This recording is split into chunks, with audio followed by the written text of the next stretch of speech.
얼마 전 이른바 밭대기 계약을 했다 산지 폐기 위기에 놓인 배추 농가의 안타까운 소식 전해드렸습니다.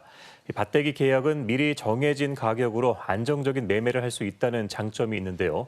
하지만 여전히 표준 계약서를 쓰지 않아서 농산물 가격이 폭락하면 계약이 쉽게 파기되면서 피해가 잇따르고 있습니다. 무슨 일 이슈 송국혜 기자가 보도합니다.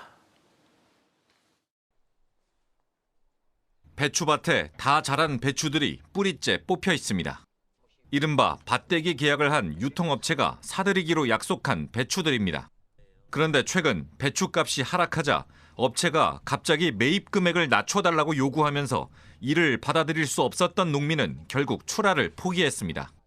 270원에 계약을 했다가 250원, 220원을 다운을 시켜서 가져가겠다.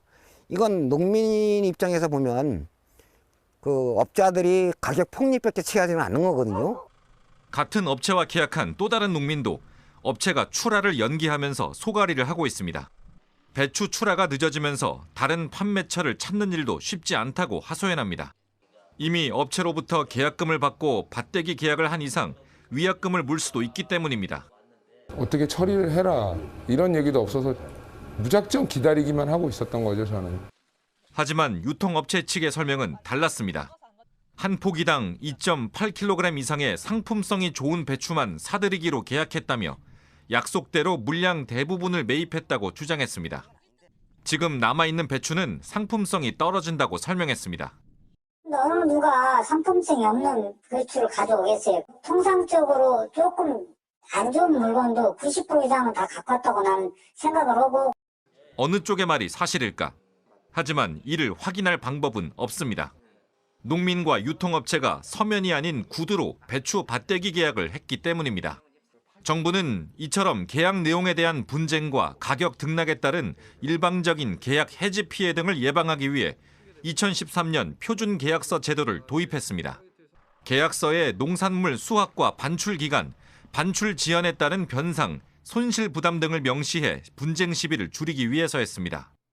어떤 계약 금액이 얼마인지, 손실 보상이 어떻게 되는지 다툴 필요가 없는 거죠. 명시적으로 계약을 써놓는 것이 나중에를 위해서도 도움이 되는 거예요.